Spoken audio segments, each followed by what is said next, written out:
Hello everyone, you are welcome to apex learning. Apex learning में आप सभी का स्वागत है। उम्मीद करता हूँ आप सब अच्छे होंगे और अपनी पढ़ाई अच्छे से कर रहे होंगे। आज की क्लास हमारी पॉलिटी की होगी और इसमें हम टॉपिक पढ़ेंगे शेड्यूल्स।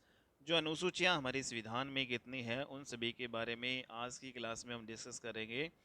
तो जैसा आप सभी जानते हैं कि हमारी टोटल 8 अनुसूचियां हमारे मूल संविधान में थी, लेकिन आज प्रेजेंट में जो अनुसूचियां हैं बढ़कर 12 हो गई हैं। ठीक है, तो आपको ये इम्पोर्टेंट पॉइंट ध्यान में रखना है कि भाई मूल संविधान में हमारी कितनी अनुसूचियां या कितने शेड्यूल थे।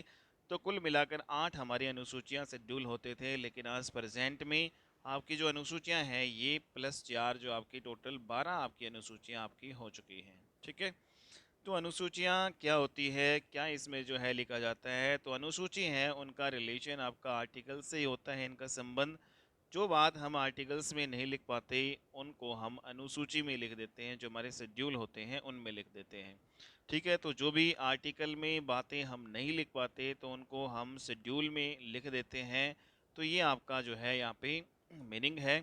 तो यहाँ पे अगर हम इन सभी अनुसूचियों के बारे में डिस्कस करें तो टोटल हमारी 12 जो है अनुसूचियाँ हैं, टोटल 12 शेड्यूल हैं। इन सभी को हम देखते हैं कि भाई जो हमारा फर्स्ट शेड्यूल है, हमारी जो पहली अनुसूची है, उसमें क्या जो है आपका लिखा गया है, क्या इंपॉर्टेंट पॉइंट्स यहाँ पे हमें देखने को मिलेंगे। तो जो पहली अनुसूची है, हमारा जो पहला शेड्यूल है, उसका संबंध स्टेट एंड यूनियन टेरिटरीज से है। तो जितने भी हमारे स्टेट हैं, राज्य और यूनियन टेरिटोरीज, जो आपके केंद्र शासित प्रदेश या संघ शासित जो प्रदेश हैं, उससे रिलेटेड आपकी अनुसूची नंबर आपकी फर्स्ट है। तो जब भी हमारे संविधान में जैसे कोई नया संघ शासित प्रदेश या राज्य बनता है तो उसे हम फर्स्ट शेड्यूल में डाल देते हैं। तो ये आपको ध्यान में रखना है कि जो फर्स्ट शेड्यूल में हमारे जितने भी राज्य हैं, जितने भी संघ शासित प्रदेश हैं, वो आपके दिए गए हैं। ठीक है, तो जो नए राज्यों का गठन हम जैसे आर्टिकल नंबर 3 के अकॉर्डिंग करते हैं, तो ये इंपॉर्टेंट पॉइंट है। ठीक है, तो आर्टिकल 3 के द्वारा ही हम जो है नए राज्यों का गठन करते हैं, बट वहाँ पर जो नया राज्य नहीं लिखा जाता, नया राज्य जो है शेड्यूल फर्स्ट में आपका लिखा जाता है। तो ये आपको ध्यान में होना चाहिए कि भाई जो आर्टिकल 3 है उसके अनुसार ही हम नए राज्यों का गठन करते हैं, लेकिन जो आर्टिकल 3 है वहाँ पे नए राज्य जो है नहीं लिखा जाता। जो नया राज्य है हम लिखते हैं कहाँ पे, फर्स्ट शेड्यूल में लिखते हैं। तो जो जो शेड्यूल जिस मैटर से रिलेटेड होगा आपका, उसी शेड्यूल में आपके रख दिए जाते हैं। तो ये हमने देखा कि भाई पहला जो शेड्यूल है, हमारा पहली अनुसूची है, उसमें राज्य और केंद्र शासित जो प्रदेश आपके दिए गए हैं। ये इंपॉर्टेंट पॉइंट्स आपको ध्यान में रखने हैं। अगर बात करेगी जो प्रेजेंट में हमारे फर्स्ट शेड्यूल में कितने जो है स्टेट्स जो है रखे गए हैं, कितने जो है संघ शासित प्रदेश रखे गए हैं, तो टोटल 28 स्टेट्स और 8 केंद्र शासित प्रदेश हमारे यहाँ प्रेजेंट में है। आप सभी को पता होगा कि 25 जनवरी 2020 को दादरा नगर हवेली और आपके दमन और दीप, ये दो अलग अलग जो है, पहले यूनियन टेरिटोरीज यूटी होते थे, दो अलग अलग संघ शासित प्रदेश होते थे, लेकिन हमने 25 जनवरी 2020 को इन दोनों को मर्ज कर दिया। अब ये दोनों जो है दो नहीं रहे, अब ये आपके दोनों एक हैं। इन दोनों को मर्ज कर दिया, तो इस प्रकार से जो दमन और दीप और दादरा नगर हवेली दोनों मिलकर एक जो है केंद्र शासित प्रदेश, हमने ये इनको मर्ज किया 25 जनवरी 2020 को हमने ऐसा किया। दूसरा यहाँ पे हमने इम्पोर्टेंट काम किया कि जो 31 अक्टूबर 2019 को हमने जो जम्मू कश्मीर जो आपके राज्य हुआ करता था, ठीक है, और उसको हमने दो भाग कर दिए और दो जो है यूटी उससे बना दिए। तो जम्मू कश्मीर से हमने दो यूनियन टेरिटोरीज, दो संघ शासित प्रदेश बनाए। कौन से, एक तो पहला जो है जम्मू कश्मीर यूनियन टेरिटोरीज और दूसरा लद्दाख यूनियन टेरिटोरीज। तो दो जो है हमने ये यूनियन टेरिटोरीज हमने बनाई हैं जम्मू कश्मीर राज्य से, और ऐसा हमने किया 31 अक्टूबर 2019। ये इम्पोर्टेंट डेट आपको याद रखनी है। ठीक है, तो इस प्रकार से अगर हम प्रेजेंट में देखें तो हमारे 28 स्टेट्स और हमारे टोटल 8 यूटीज़, 8 यूनियन टेरिटोरीज हमारे फर्स्ट शेड्यूल में आपके दिए गए हैं। 1950 की अगर हम बात करें, भाई 1950 के आसपास हमारे जो देश है वो चार भागों में डिवाइड था। मतलब चार जो है क्षेत्र हुआ करते थे। एक तो आपका territory one, territory B, sorry territory A, territory B, territory C और टेरिटोरी डी। मीन्स क्षेत्र ए, क्षेत्र बी, क्षेत्र सी और क्षेत्र डी, ये हमारे जो है देश के चार भाग होते थे 1950 में। लेकिन बाद में फिर आया आपका स्टेट री ऑर्गेनाइजेशन एक्ट 1956 में। 1956 में आपका राज्य पुनर्गठन अधिनियम आपका आता है और इसी राज्य पुनर्गठन अधिनियम के तहत हमने क्या किया, जो ये 4 टाइप के जो क्षेत्र होते थे इन सब को हमने मर्ज करके 14 राज्य और 6 यूटीज उसको बनाया। ठीक है, तो 1950 तक जो हमारी केवल और केवल 4 आपके जो है क्षेत्र होते थे, क्षेत्र ए, क्षेत्र बी, क्षेत्र सी और डी। तो हमने राज्य पुनर्गठन आयोग जो 1956 में आया, तो इन्हीं जो है 4 क्षेत्रों से हमने क्या किया, 14 स्टेट्स बनाए और 6 यूनियन टेरिटोरीज बनाई। ठीक है, तो 1956 तक हमारी जो है 14 स्टेट थी हमारे देश में और 6 यूनियन टेरिटोरीज थी। लेकिन आज प्रेजेंट की स्थिति देखें, प्रेजेंट में हमारे टोटल ये आपके 14 से डबल हो चुके हैं, 28 राज्य हमारे हैं और जो है 8 यूनियन टेरिटोरीज आपकी है, 8 संघ शासित प्रदेश है। ठीक है, तो ये पॉइंट्स आपको ध्यान में रखना है। अब हम बात करते हैं कि जो फर्स्ट शेड्यूल है उसमें अगर हमें कोई परिवर्तन करना है तो उसके लिए हम क्या करेंगे, तो उसके लिए हमें करना होगा आर्टिकल 368 के अनुसार संविधान संशोधन जो है हमें करना होगा। ठीक है, क्या हमें संविधान संशोधन करना होगा, तो यहाँ पे नहीं करना होगा, क्योंकि इसमें जो भी परिवर्तन होते हैं वो सिंपल मेजोरिटी के साथ आपके होते हैं। ठीक है, तो अगर हमें जैसे फर्स्ट शेड्यूल है, हमारी पहली जो अनुसूची है उसमें जो भी आपका कुछ दिया गया है, कुछ भी उसमें लिखा गया है, जैसा हमें पता है कि भाई फर्स्ट शेड्यूल है उसमें हमारे राज्य और संघ शासित प्रदेश है, अगर उनमें हमें बदलाव करना है तो हमें 368 जो आर्टिकल है, आर्टिकल 368 किससे रिलेटेड है, आपका संविधान संशोधन अधिनियम से रिलेटेड है। तो 368 के जो संविधान संशोधन अधिनियम की हमें आवश्यकता नहीं पड़ती। ठीक है, हमें संविधान संशोधन जो है यहाँ पे नहीं करना पड़ता, परिवर्तन करने के लिए हम सिंपल मेजोरिटी से यहाँ पे परिवर्तन कर सकते हैं। तो ऐसा इसमें दिया गया है कि पहली जो अनुसूची है उसमें आपके जो परिवर्तन अगर जो भी करना होता है वो सिंपल मेजोरिटी साधारण जो बहुमत के साथ आपका वो हो जाता है इजीली। ठीक है, तो कोई भी संविधान संशोधन अधिनियम करने की यहाँ पे जरूरत नहीं पड़ती पहली अनुसूची के विषयों पे। ठीक है, अब हम बात करते हैं सेकंड जो शेड्यूल है, हमारी जो दूसरी अनुसूची है उसमें क्या दिया गया है। भाई जो दूसरी अनुसूची है उसमें सैलरी है, अलाउंसेस है, पेंशन्स है, ये सारी है। लेकिन ये सैलरी, अलाउंसेस, जो पेंशन है वो किसकी है, तो दूसरी शेड्यूल में किसकी सैलरी दी गई है, किसके अलाउंसेस दिए गए हैं, किसकी पेंशन्स दी गई है, तो ये आपके वेतन भत्ते और जो आपकी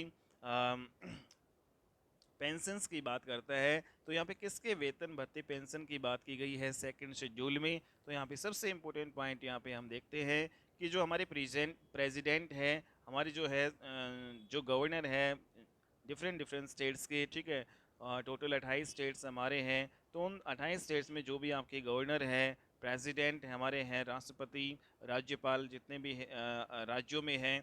ठीक है, उसके अलावा speaker of Lok Sabha and speaker, यहाँ पे speaker of Lok Sabha and deputy speaker of Lok Sabha. ठीक है, उसके अलावा स्पीकर ऑफ जो है लेजिस्लेटिव असेंबली। ठीक है, विधानसभा का स्पीकर और विधानसभा का जो है डिप्टी स्पीकर। ठीक है, विधानसभा का अध्यक्ष और विधानसभा का उपाध्यक्ष, यहाँ तक कि जो आपके लोकसभा है उसका अध्यक्ष और लोकसभा का उपाध्यक्ष। उसके अलावा जो चेयरमैन आपके यहाँ पे राज्यसभा में चेयरमैन होते हैं, डिप्टी चेयरमैन होते हैं। ठीक है, तो राज्यसभा का जो है अध्यक्ष और यहाँ पे जो आपका डिप्टी जो है चेयरमैन, और जो आपकी लेजिस्लेटिव काउंसिल है विधान परिषद, उसके चेयरमैन और डिप्टी चेयरमैन, इन सभी के जो है वेतन भत्ते और पेंशन की बात जो है कौन से शेड्यूल में की गई है, शेड्यूल नंबर सेकंड में। इसके अलावा जितने भी जजेस हैं हमारे हाई कोर्ट के, सुप्रीम कोर्ट के, उन सभी के जो है वेतन भत्ते और पेंशन्स है शेड्यूल सेकंड में दिए गए हैं। हमारा जो कैग जो ये बॉडी है, कंट्रोलर एंड ऑडिटर जनरल, जिसको हम नियंत्रक एक महालेखा परीक्षक जो है कहते हैं, तो इन सभी के जो है वेतन भत्ते और जो है जो आपकी पेंशन है वो किस शेड्यूल में दी गई है, शेड्यूल नंबर जो है सेकंड में दी गई है।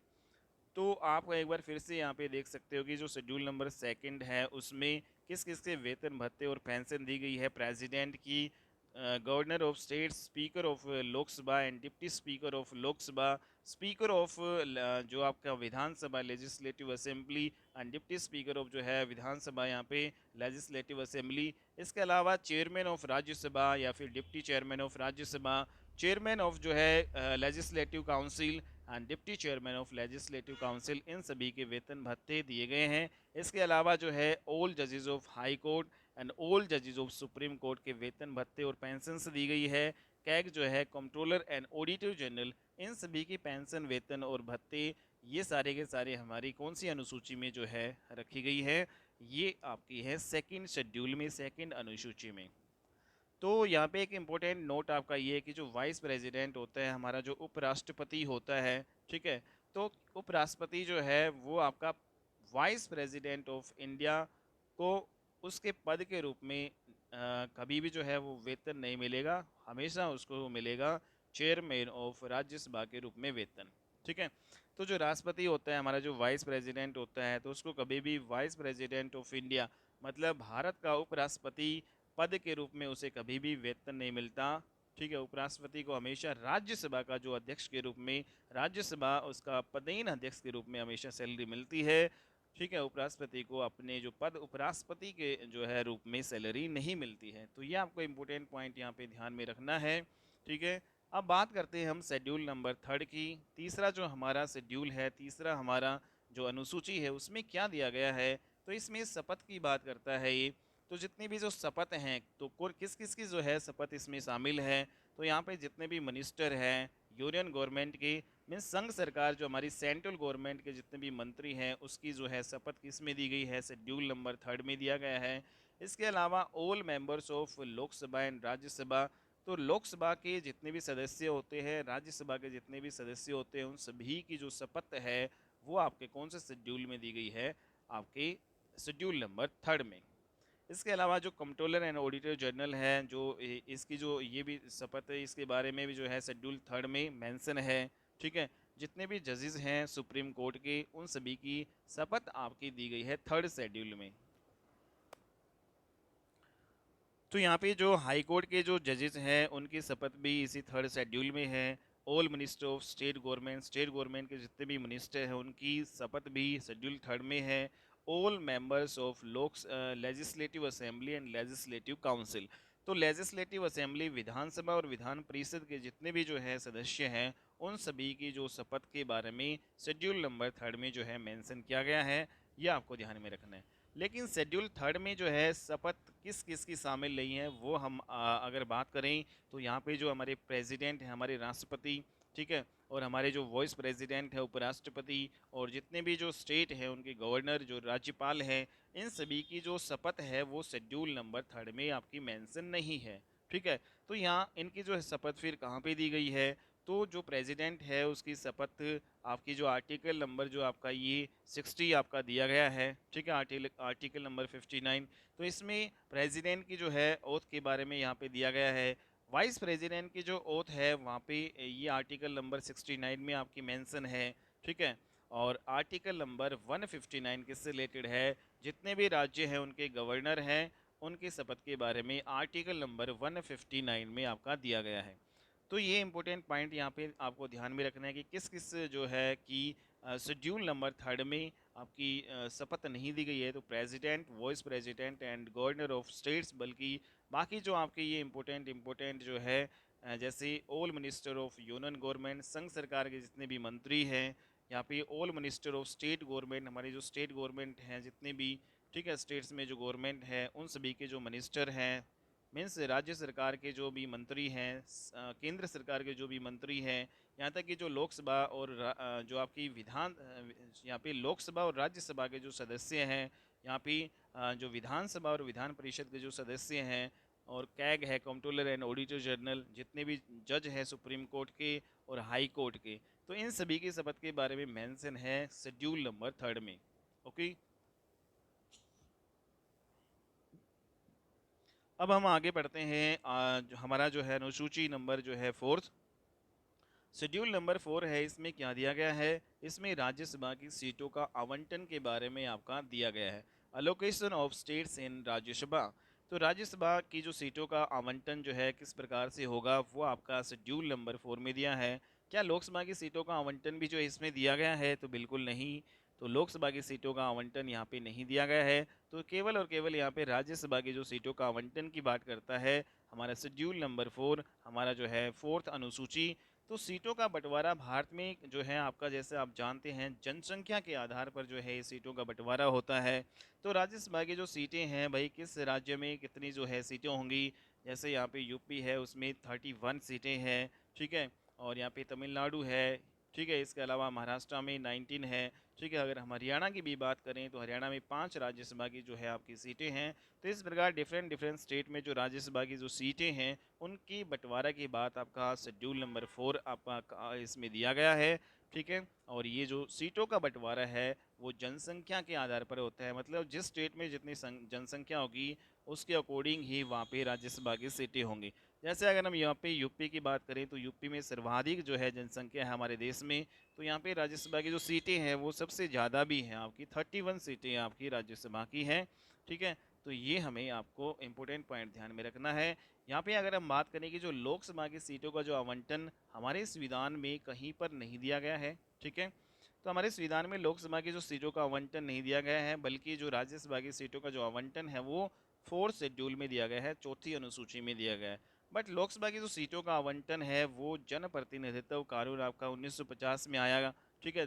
तो पीपुल रिप्रेजेंटेटिव जो एक्ट आपका आया 1950 में, तो इसके तहत जो है लोकसभा की सीटों का आवंटन आपका यहाँ पे होता है। तो आपकी जो एक तो जो भी राज्यसभा को छोड़कर लोकसभा बच गई। ठीक है। विधानसभा बच गई और विधान परिषद बच गई। ठीक है। तो लोकसभा और legislative assembly and legislative council इन सभी की सीटों का जो आवंटन है वो जन प्रतिनिधित्व कानून 1950 में आपका दिया गया है। ठीक है। बट जो राज्यसभा है उसकी सीटों का आवंटन आपका 4th शेड्यूल में चौथी अनुसूची में आपका दिया गया है। ये आपको इम्पोर्टेंट पॉइंट ध्यान में रखना है। ठीक है। अब बात करें हम 5th शेड्यूल की, 5वीं अनुसूची है उसमें क्या है। तो 5वीं जो अनुसूची है इसमें शेड्यूल एरिया से रिलेटेड आपकी जो है जो आपकी अनुसूचित जो है क्षेत्र होते हैं उससे रिलेटेड जो भी आपके प्रावधान किए गए हैं या जो चीज़ें हैं आपकी 5th शेड्यूल में आपकी ये आती हैं, अनुसूचित क्षेत्र आते हैं। तो इसमें अनुसूचित क्षेत्र के जो प्रशासन और नियंत्रण की बात जो है की गई है कि किस प्रकार से अनुसूचित क्षेत्र है वहाँ पे एडमिनिस्ट्रेशन और जो कंट्रोल वहाँ पे होगा। ठीक है। लेकिन जो ये अनुसूचित क्षेत्र में जो एडमिनिस्ट्रेशन और कंट्रोल यहाँ पे होगा किसको छोड़कर, असम, मेघालय, त्रिपुरा और मिजोरम। तो असम, मेघालय, त्रिपुरा, मिजोरम को छोड़कर जितने भी जो है स्टेट्स में आपके अनुसूचित क्षेत्र हैं वहाँ पे किस प्रकार से प्रशासन होगा, किस प्रकार से वहाँ पे कंट्रोल होगा, इसकी बात दी गई है 5th शेड्यूल में। ठीक है। तो कोई क्षेत्र अनुसूचित क्षेत्र है या नहीं उसको डिसाइड जो है कौन करेगा, तो उसको डिसाइड आपके प्रेसिडेंट करते हैं, हमारे देश के राष्ट्रपति करते हैं कि भाई कोई भी क्षेत्र है वहाँ पे अनुसूचित क्षेत्र है या वो नहीं है। तो ये डिसाइड करने का काम हमारे राष्ट्रपति करते हैं। मान लेते हैं कि भाई जैसे राष्ट्रपति है उसने किसी भी क्षेत्र को शेड्यूल एरिया जो है अनुसूचित क्षेत्र घोषित कर दिया, तो शेड्यूल एरिया में जो जनजाति वहाँ पे रहती है तो उसके प्रशासन और उसके नियंत्रण को उसके नियंत्रण से संबंधित आपकी स्वयं विवेकी जो अधिकार है वहाँ पर राज्यपाल को दे दिए जाते हैं। ठीक है। मीन्स राज्यपाल वहाँ पे अपने विवेक के आधार पर जो है कंट्रोल करेगा, वहाँ पे एडमिनिस्ट्रेशन करेगा। ठीक है। और ये जो राज्यपाल को पावर कौन देता है, ये आपके राष्ट्रपति देते हैं कि भाई आप यहाँ पे कंट्रोल एंड जो है एडमिनिस्ट्रेशन यहाँ पे आप कर सकते हैं अपनी स्वयं विवेक जो है पावर के आधार पर, अपने स्वयं के विवेक के आधार पर। ठीक है। तो ये इंपॉर्टेंट पॉइंट्स यहाँ पे दिए गए हैं। लेकिन यहाँ पे बात अगर हम करें कि जो अनुसूचित क्षेत्र है जो भी, ठीक है, उसमें एक जनजाति सलाहकार परिषद आपकी बनाई जाती है जिसको हम ट्राइब्स एडवाइजरी काउंसिल बोलते हैं।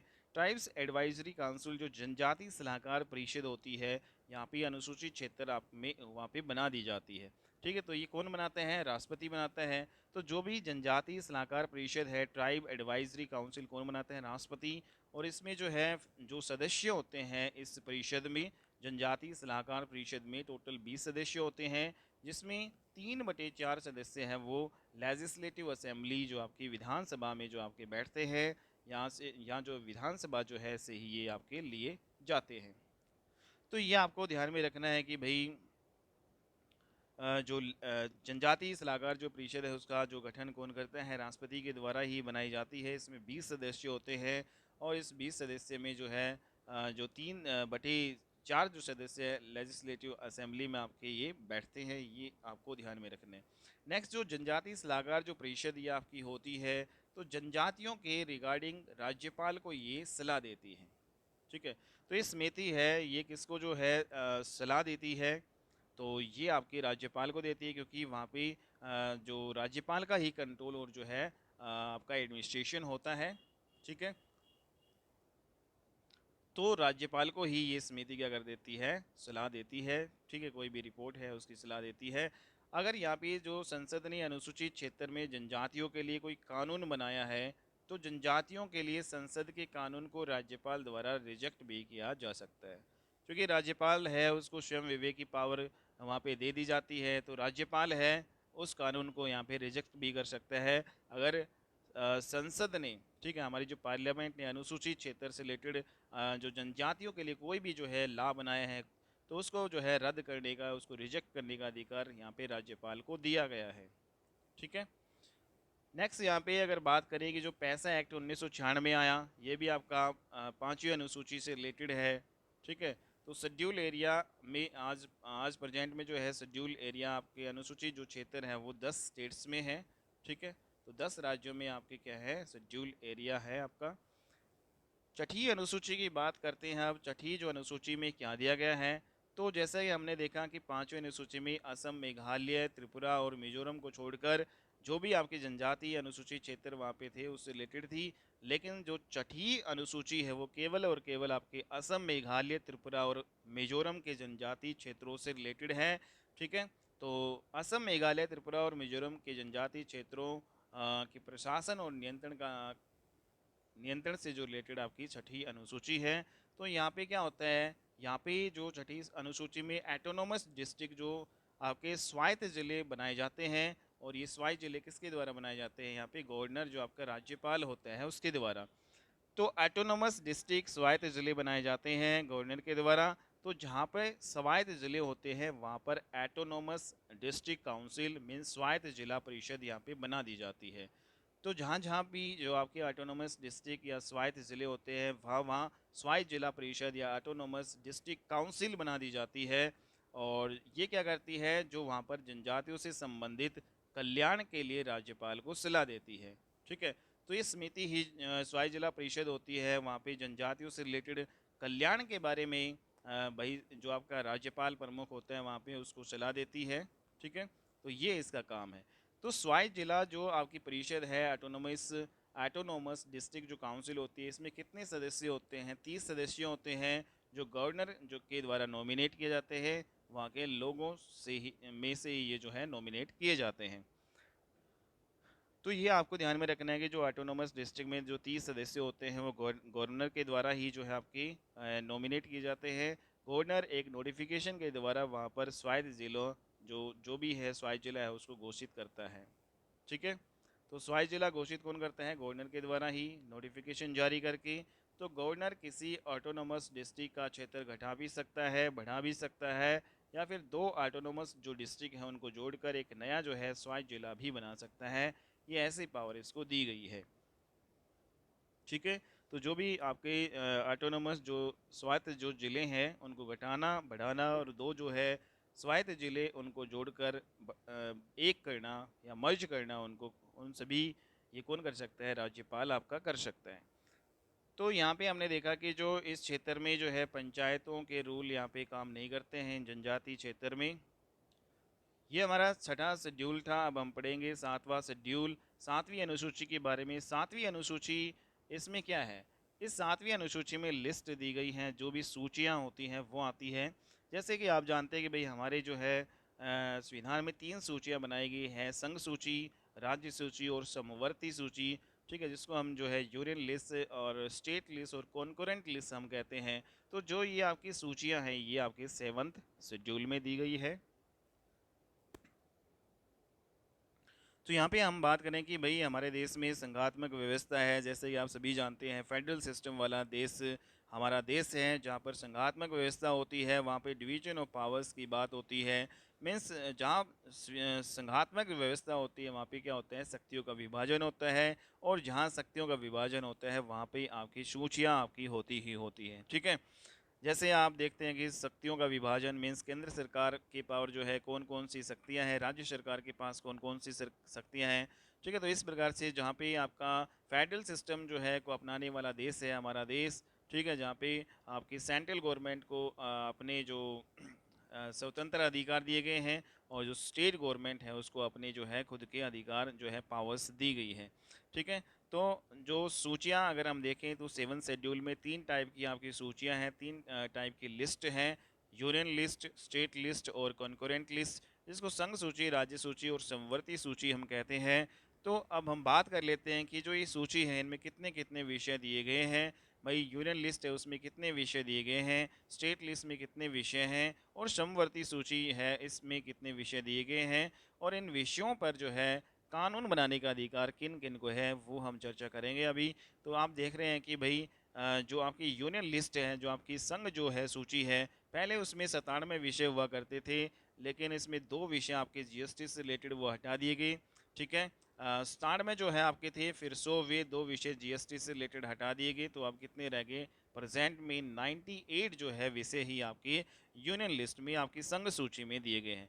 तो संघ सूची में टोटल कितने विषय हैं, 98 है। अगर हम स्टेट सूची की बात करें, जो राज्य सूची में कितने जो है विषय दिए गए हैं, कितने सब्जेक्ट दिए गए हैं, तो इसमें 66 से 61 हो गए, तो आज प्रेजेंट में जो है 59 है। ठीक है, 66 थे 61 हुए फिर 59।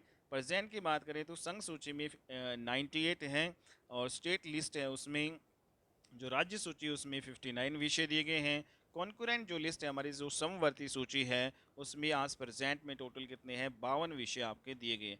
तो ये सभी पॉइंट पहले 47 थे, 47 से जो है आपके यहाँ पे 5 यहाँ पे बढ़ा दिए गए। ठीक है, 47 + 5 कितने हो गए, 52। ठीक है, और यहाँ पे जो है स्टेट लिस्ट में 60 जो 6 थे, लेकिन यहाँ पे 5 घटा दिए गए, और 5 घटाए तो कितने बचे, 61। ठीक है, लेकिन प्रेजेंट में जो है 59 है। तो जो ये 5 घटाए वो यहाँ जोड़ दिए गए थे आपके कॉन्करेंट लिस्ट में। ठीक है, तो यहाँ पे 47 + 5 52 हो गए। तो हमें ये याद करना है कि जो प्रेजेंट में यूनियन लिस्ट है, जो संघ सूची है, उसमें टोटल 98 विषय हैं।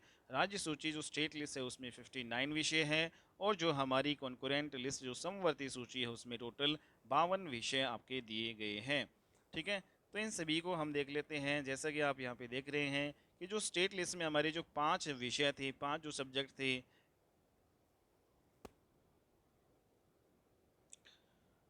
तो यहाँ पे जो हमारी राज्य सूची है, स्टेट लिस्ट है, उसमें जो 5 विषय आपके सबॉर्डिनेट कोर्स से रिलेटेड जो विषय है, वेट एंड मेजूर से रिलेटेड विषय हैं, पॉपुलेशन कंट्रोल से रिलेटेड विषय हैं, एजुकेशन शिक्षा से रिलेटेड जो आपके विषय हैं, और जो फॉरेस्ट वन से रिलेटेड विषय विषय हैं। तो ये सारे के सारे विषय पहले राज्य सूची में होते थे, लेकिन अब इनको जो है डाल दिया गया है समवर्ती सूची में। हमारी जो कॉन्करेंट जो लिस्ट है उसमें ये सारे विषय डाल दिए गए हैं। ठीक है, तो यहाँ पे हम देखते हैं कि जो सबॉर्डिनेट जो कोर्ट है, जिसको अधीनस्थ कोर्ट बोलते हैं, जैसे कि ग्राम न्यायालय की अधीनस्थ कोर्ट है, निचले स्तर पर जो है ये काम करती है। तो ये सारे के सारे हमने क्या किए, 5 जो सब्जेक्ट हमने स्टेट लिस्ट से हटाकर जो है डाल दिए समवर्ती सूची में, कॉन्करेंट लिस्ट में डाल दिए। और इसके लिए हमने क्या किया, 42वां विधान संशोधन अधिनियम 1976 किया, और फिर हमने जो 5 सब्जेक्ट ये ऊपर दिए गए थे स्टेट लिस्ट से हटा के हमने किस में डाल दिए, ये समवर्ती सूची में ये डाल दिए।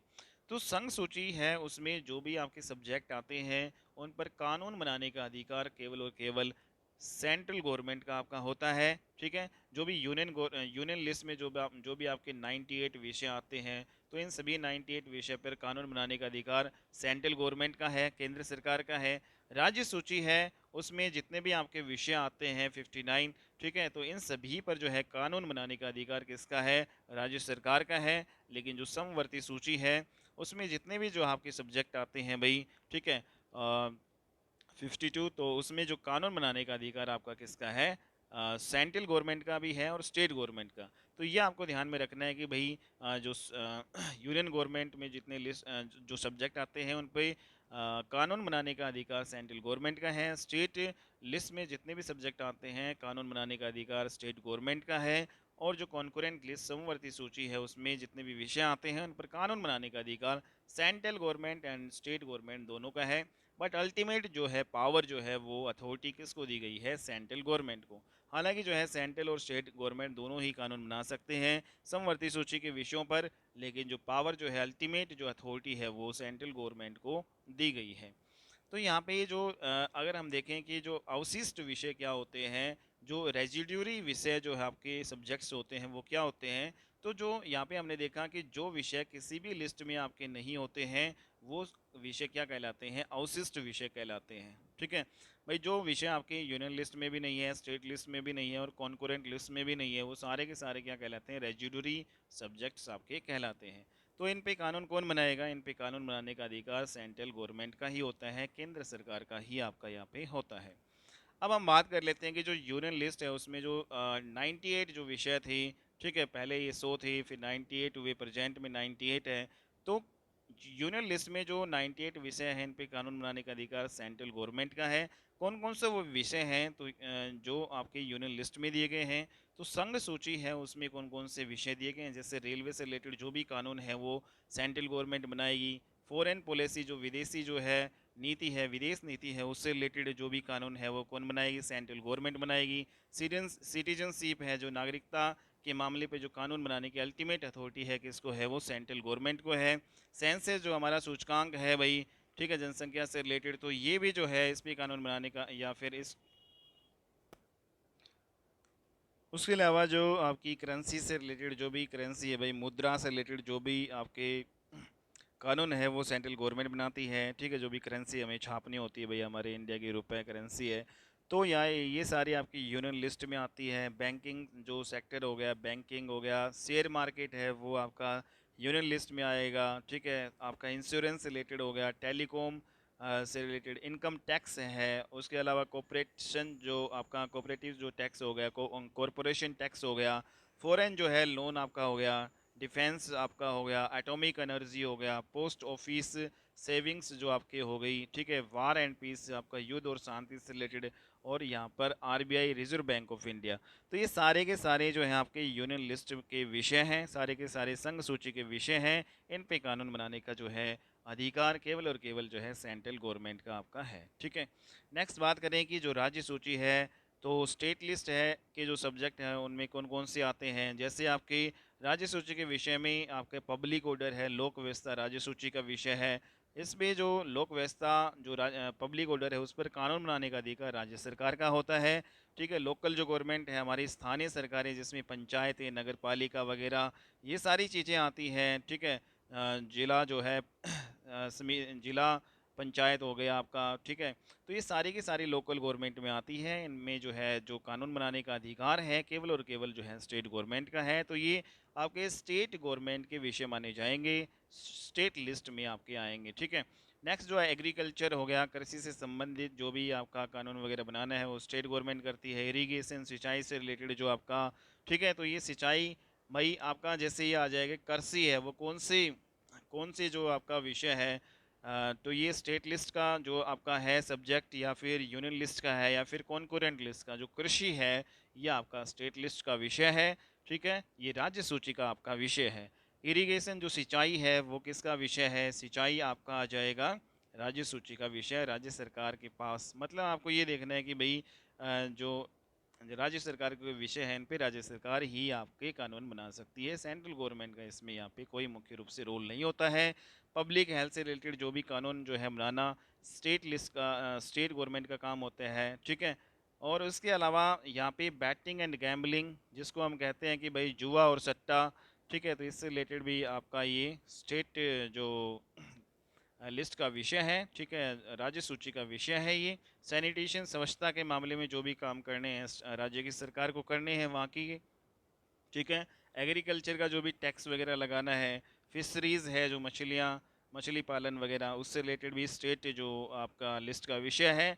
लैंड टैक्स जो लगाना है, ठीक है, लैंड से रिलेटेड जो भी मामले हो गए, तो वो आपका स्टेट जो राज्य सूची का आपका ये विषय है। एल्कोहल जो शराब है ये भी राज्य सूची का विषय है। लॉ एंड ऑर्डर राज्य सूची का विषय है। एनिमल हस्बेंड्री जो आपका हो गया, ठीक है, एनिमल हस्बेंड्री एंड डेयरिंग, ये आपका राज्य सूची का विषय है। लैंड एंड लैंड रेवेन्यू जो है वो राज्य सूची का विषय है। बाजार मेले वगैरह लगवाने हैं, ठीक है, राज्य सरकार इसको देखेगी। तो ये सारे राज्य सूची के विषय हैं, सरकार इन पे जो है कानून बना सकती है, ठीक है। कानून बनाने का अधिकार राज्य सरकार का होता है। नेक्स्ट हम पढ़ेंगे संवर्ती सूची, कॉन्करेंट लिस्ट है, उसमें कौन कौन से सब्जेक्ट आते हैं। तो कॉन्करेंट लिस्ट में जो भी आपके विषय आएंगे उनमें जो आपका जो कानून बनाने का अधिकार है वो किस किस का है? राज्य सरकार का भी है, स्टेट गवर्नमेंट का भी है, ठीक है।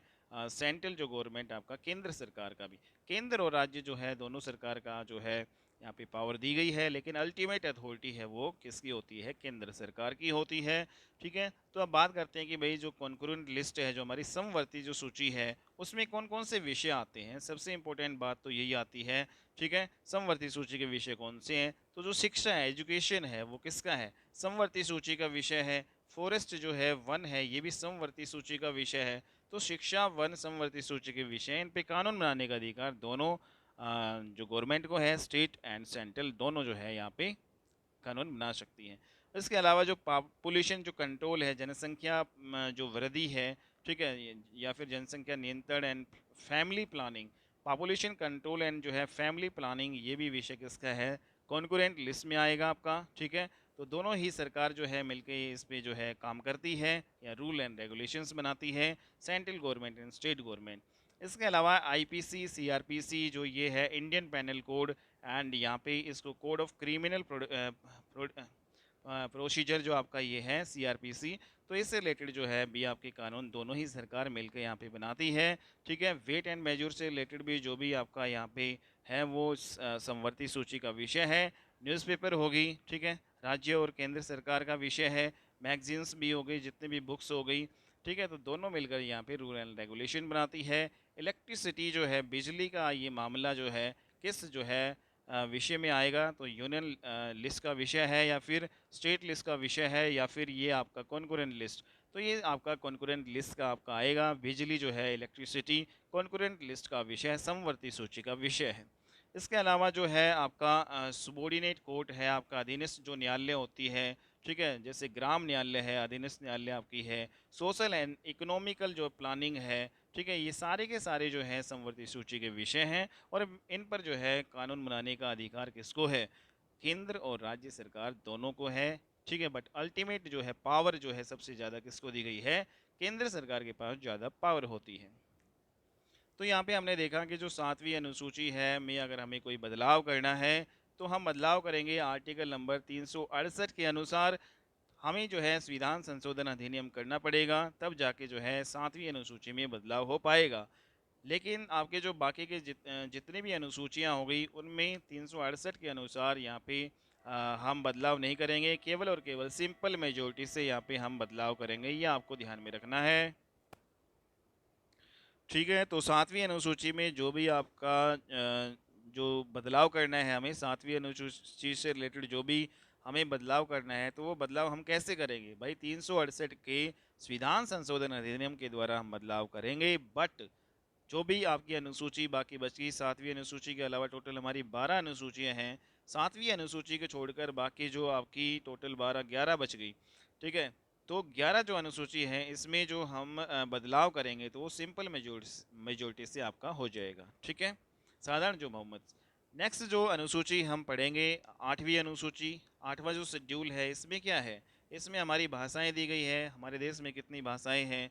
ठीक है, तो जो इम्पोर्टेंट जो है मुख्य रूप से जो मान्यताएं जो भाषा दी गई है, वो हमारी 8वीं शेड्यूल में दी गई है, 8वीं अनुसूची में। तो पहले जो है 8वीं अनुसूची में टोटल 14 भाषाएं थी, फिर 8 भाषाएं और बढ़ा दी, और अब जो है प्रेजेंट में टोटल 8वीं अनुसूची में कितनी भाषाएं हैं, 22 भाषाएं हैं। तो जो एक्स्ट्रा ये 8 हमने भाषाएं जो बढ़ाई हैं, कौन कौन से संविधान संशोधन अधिनियम हमें जो है करने पड़े, जिससे हमें इन भाषाओं को बढ़ाना पड़ा। तो सबसे पहला जो हमने किया, 21वां संविधान संशोधन अधिनियम 1967 किया। इसमें सिंधी भाषा को हमने डाल दिया किसमें, 8वीं शेड्यूल में। ठीक है, और फिर हमने किया 1992 में 71वां संविधान संशोधन अधिनियम। इसके तहत हमने 3 भाषाओं को जो है इसमें 8वीं अनुसूची में डाला। नमक से याद कर सकते हैं, न से नेपाली, मैं से मणिपुरी और कैसे कोंकणी। तो यहाँ पे सिंधी के बाद में जो है हमने सबसे पहले सिंधी को इसमें ऐड किया, फिर नेपाली, मणिपुरी और कोंकणी को ऐड किया। उसके बाद में 92वां संविधान संशोधन अधिनियम 2003 भी हमने किया, जिसके तहत हमने जो है 4 भाषाओं को और इस 8वीं अनुसूची में डाला। और इन भाषाओं में आपकी है बोडो, डोगरी, मैथिली और संथाली। बोडो, डोगरी, मैथिली, संथाली, इसको हम बोडमस से याद रख सकते हैं। BO से बोडो, D से जो है डोगरी, MA से मैथिली और S से संथाली। तो ये सारी भाषाएं भी हमने जो है चारों को चारों 92वां संविधान संशोधन अधिनियम किया 2003 के तहत इस 8वीं अनुसूची में डाला। तो 4 ये, 3 ये आपके होगी 7 और 1 सिंधी भाषा, टोटल 8 भाषाओं को हमने बाद में जोड़ा कुल मिलाकर हमारी 8वीं अनुसूची में 22 भाषाएं दी गई है।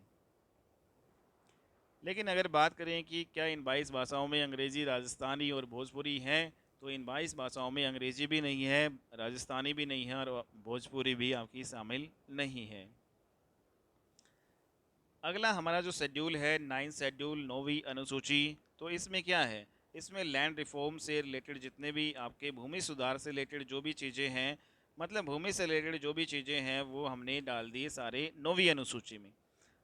तो भूमि से रिलेटेड, लैंड रिफॉर्म से रिलेटेड जितने भी कानून हैं, जितने भी चीज़ें हैं, वो हमने 9वीं अनुसूची में एक ही जगह यहाँ पे डाल दिए गए। तो यहाँ पे हमने जो है भूमि सुधार, यहाँ पे हमने 2 आर्टिकल्स इसमें जोड़े, आर्टिकल 31 का क्लोज ए और आर्टिकल 31 का क्लोज बी। दोनों के दोनों जो है भूमि सुधार से रिलेटेड है और इसके लिए हमें करना पड़ा पहला संविधान संशोधन अधिनियम 1951। ठीक है, तो पहला संविधान संशोधन अधिनियम 1951 किया गया, जिसमें ये बोला गया कि भाई जो भूमि सुधार के जो कानून है वो 9वीं अनुसूची में आपके होंगे, 9वीं अनुसूची में वो डाले जाएंगे। तो जितने भी भूमि सुधार से रिलेटेड जो कानून बनाए जाएंगे उन सभी को 9वीं अनुसूची में डाल दिया गया। इसके लिए हमने पहला संविधान संशोधन अधिनियम 1951 किया और 9वीं अनुसूची है उसको हम कोर्ट में जो है चुनौती नहीं दे सकते। ठीक है, ये भी कहा गया कि भाई जो 9th जो शेड्यूल है उसको कोर्ट में चुनौती नहीं दी जा सकता है। तो कौन सी अनुसूची को कोर्ट में चुनौती नहीं दी जा सकता है, तो यहाँ पे 9वीं अनुसूची को कोर्ट में चुनौती नहीं दी जा सकती है, यह आपको ध्यान में रखना है। तो भूमि सुधार में पहले जो है 284 आपके कानून हैं टोटल।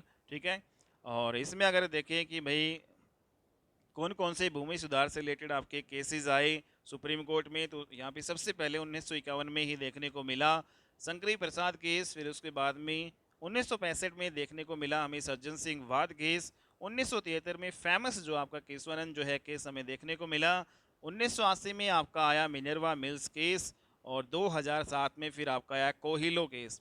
तो ये सारे के सारे भूमि सुधार जो है कानून से रिलेटेड आपके केसेस हैं जो सुप्रीम कोर्ट में आपके जो है चुनौती दी गई। इन केसेस को मतलब ये आए इन नाम से।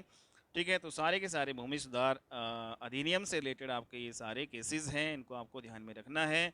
लेकिन अगर हम बात करें कि जो कोहिलो केस आपका आया 2007 को, तो जो कोहिलो केस है 2007 वाला, इसी को ही 9वीं अनुसूची के नाम से भी जानते हैं।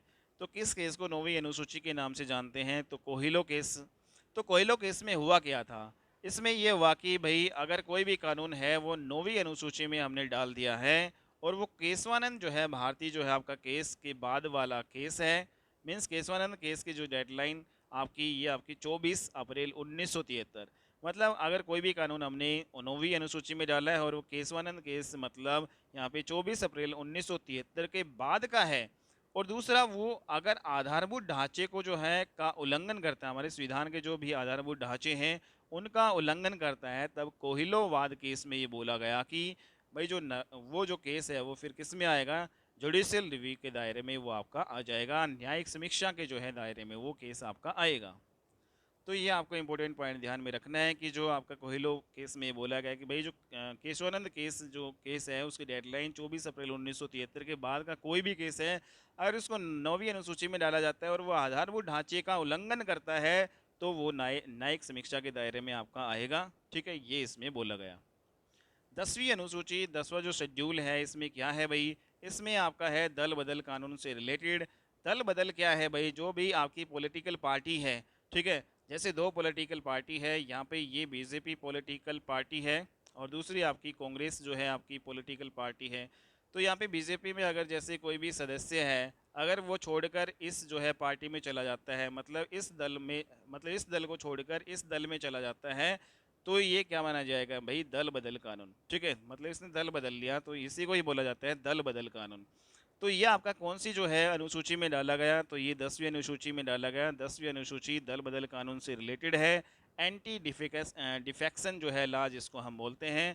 ठीक है, तो यहाँ पे क्या होता है कि हमने 52वां संविधान संशोधन अधिनियम 1985 किया, इसी के थ्रू जो है इसको हमने इसको बनाया। राजीव गांधी की सरकार में आपका ये ऐड किया गया था।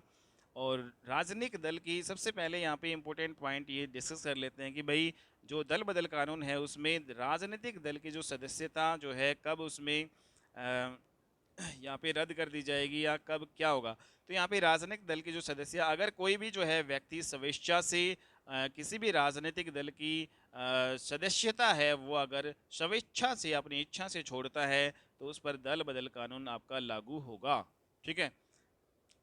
एंड जिस हाउस का वो मेंबर है, मतलब वो किसी भी जो है सदन का सदस्य है, तो उस सदन का जो हेड होता है, उस हाउस का जो हेड होता है, मतलब अगर वो लोकसभा का जो है सदस्य है तो लोकसभा का जो हेड कौन होता है, लोकसभा का स्पीकर, तो वो उसको हटा देगा। ठीक है। अगर वो विधानसभा का जो है सदस्य है तो वो विधानसभा का अध्यक्ष के द्वारा हटा दिया जाएगा। तो इस प्रकार मतलब जिस भी हाउस का वो जो है सदस्य है उसी हाउस के जो है हेड के द्वारा उसको हटा दिया जाएगा।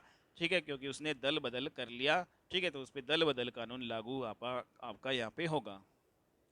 तो यहाँ पे हमने देखा कि अगर जो है पार्टी उसको हटाती है तो उस पर दल बदल कानून क्या लागू होगा, तो दल बदल कानून नहीं होगा। ठीक है।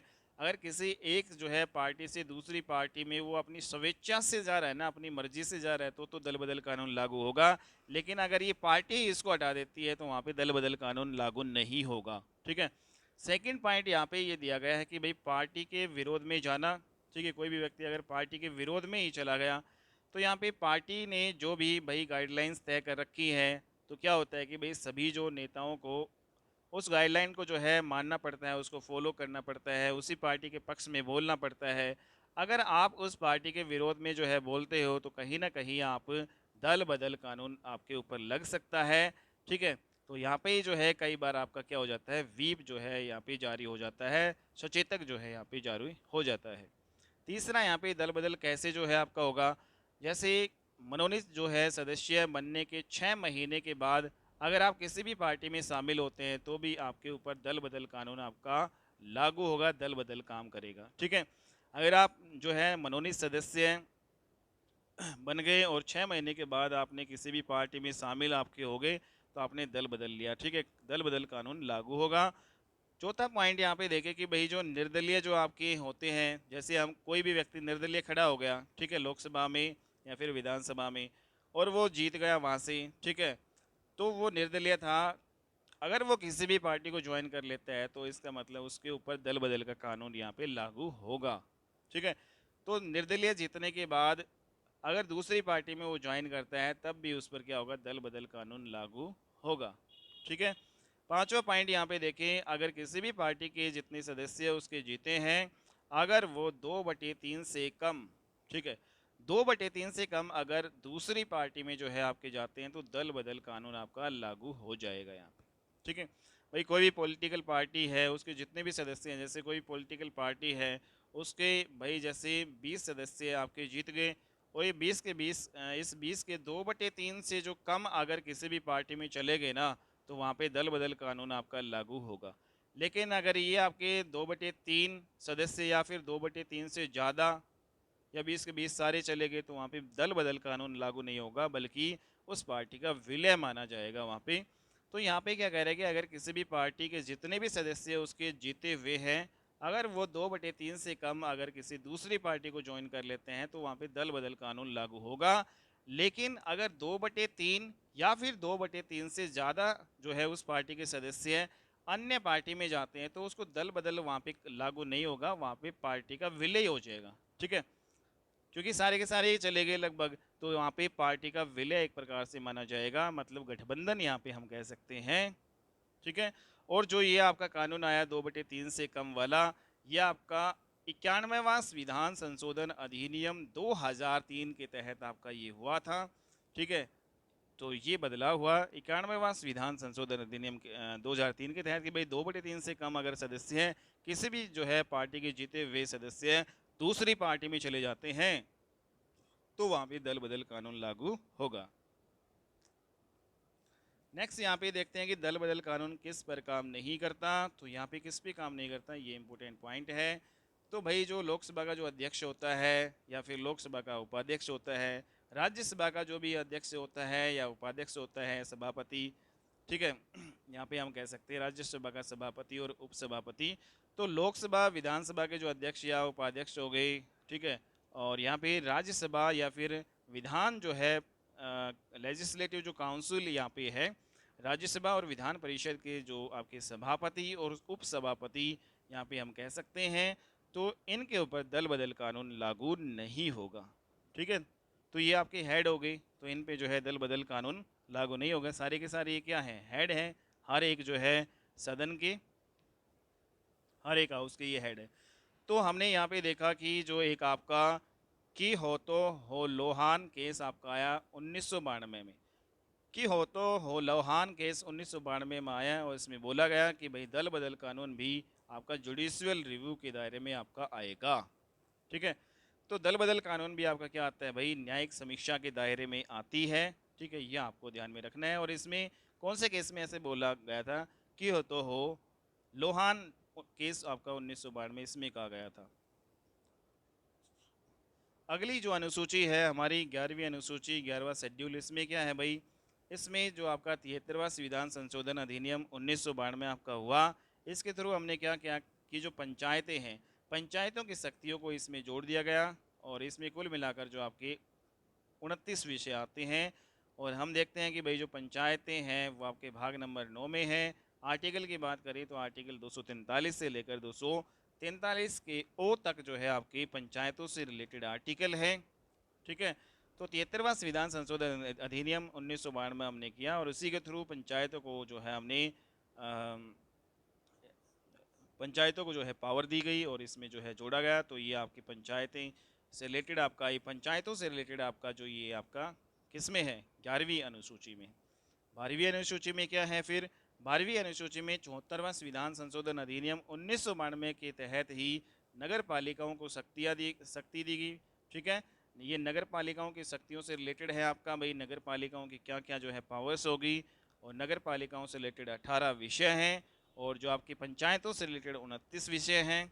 ठीक है, तो यहाँ पे जो नगर पालिकाओं से रिलेटेड जो 29 जो 18 जो विषय हैं, ठीक है, इन पे नगर पालिकाओं को पावर होगी। ठीक है, ये हमारा किस शेड्यूल में डाल दिया गया, 12वीं अनुसूची में। तो जैसा कि बात करें कि जो नगर पालिका ये हमारे कौन से भाग में है, भाग नंबर 9 का क्लोज ए में। आर्टिकल भाई, आर्टिकल 243 का क्लोज पी से लेकर 243 का जेड जी तक आपके आर्टिकल इसमें है। तो ये आपको इंपॉर्टेंट पॉइंट ये भी ध्यान में रखना है कि 12वीं अनुसूची में 18 विषय आपके हैं नगर पालिकाओं से रिलेटेड, और जो यहाँ पे 11वीं जो अनुसूची है उसमें 29 विषय पंचायतों की से रिलेटेड आपके ये है। तो यहाँ पे हमने क्या देखा कि भाई जहाँ हमारे संविधान में के जो पार्ट्स एंड आर्टिकल्स ख़त्म हो जाते हैं, वहाँ पे आपके शेड्यूल आते हैं, और शेड्यूल किसी भी संविधान का विस्तृत आपका रूप है। ठीक है, जो शेड्यूल हमने देखा अनुसूची है वो किसी भी संविधान है उसका विस्तृत रूप है। जो बातें आपके आर्टिकल्स में जो है या पार्ट्स में नहीं लिखी गई, वो हम कहाँ पे लिख देते हैं, शेड्यूल्स में लिख देते हैं। तो इस प्रकार से हम कह सकते हैं कि भाई शेड्यूल है वो हमारे संविधान का एक विस्तृत रूप है। ठीक है, नेक्स्ट यहाँ पे बात करें कि जो सबॉर्डिनेट कोर्ट होती है, जो अधीनस्थ न्यायालय होती है। ठीक है, तो इस पद पर कानून बनाने का अधिकार केंद्र सरकार राज्य सरकार दोनों का है। जैसे कि जो ग्राम न्यायालय होती है, तो इस पर जो कानून बनाने का अधिकार केंद्र और राज्य सरकार दोनों का है। ठीक है, तो ये आपको ध्यान में रखना है। 9 जो अनुसूची है उसमें टोटल 284 जो आपके कानून है, जिसमें 90% जो कानून भूमि सुधार से रिलेटेड है। तो हमने देखा 9 शेड्यूल में जो है ये भूमि सुधार से रिलेटेड जो भी कानून है वो सारे के सारे 9 शेड्यूल में हैं।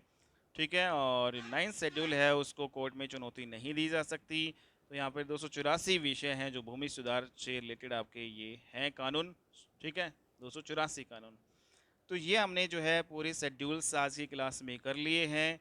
ठीक है, सारी की सारी जो 12 अनुसूचियाँ हमने कंप्लीट कर ली हैं। तो आपको ये आज वाली क्लास कैसी लगी?